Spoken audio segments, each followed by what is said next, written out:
మనకు కావాల్సింది మనం కొనుక్కుంటే అంత హ్యాపీనెస్ ఉంటుందో లేదో తెలియదు కానీ, మన పేరెంట్స్‌కి కావాల్సింది, వాళ్ళకి నీడ్ ఉన్నది తెలుసుకొని మనం కొనిస్తే వాళ్ళు పడే ఆ హ్యాపీనెస్ దానికి డబల్ మనం హ్యాపీ అవుతాము అని నాకైతే అనిపించింది. మా అమ్మ అంత హ్యాపీ అయ్యేటట్టు నేనేం కొనిపెట్టాను ఈ షార్ట్‌లో చూసేసేయండి.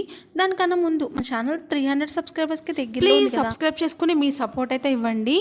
మనం అనుకున్న ప్లేస్ అయితే ఫైనల్గా వచ్చేసాము. ఏం కొనడానికి వచ్చాము ఈ పాటికి మీకు అర్థమైపోయే ఉంటుంది.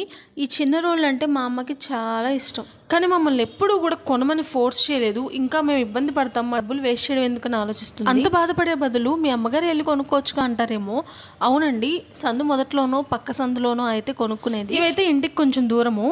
ఎక్కడ అని ఇంకా ప్లేస్ చెప్పలే కదా మీకు. బ్యారేజ్ దగ్గర నుంచి మంగళగిరి వెళ్ళే రూట్లో సైడ్ రోడ్ సైడ్ పెట్టుకుని వీళ్ళు ఇలా చేస్తూ ఉంటారు. మనకి రోడ్లు కనిపిస్తూ ఉంటాయి రోడ్ సైడ్. సో అక్కడికైతే వచ్చాము. ఇంకా ఫైనల్ రెండు అయితే సెలెక్ట్ చేసి పక్కన పెట్టాము. మాకొకటి, మా పెద్దమ్మ వాళ్ళకి ఒకటి. ఇంకా అక్కడ దాకా వెళ్ళాం కదా. మంగళగిరి దాబాలు ఫేమస్ కదా, అక్కడ కూడా ఫుడ్ తీసుకొని ఇంటికి వచ్చేసి తిందామని చెప్పి మా అమ్మకైతే అడిగాను. అమ్మ కూడా ఓకే అంది. ఇంకా దాబాకైతే వెళ్ళిపోయాము. అక్కడ నుంచి కొంచెం దూరమే దాబా, ఎక్కువ దూరం ఏం కాదు. ఇంకా పార్సల్ తీసేసుకొని ఇంటికి రిటర్న్ అయితే అయిపోయాము. వచ్చి రాగానే తినేసామన్నమాట. ఫుల్ ఎండ కొట్టింది. మీరైతే సబ్స్క్రైబ్ మర్చిపోవద్దు. బాబాయ్.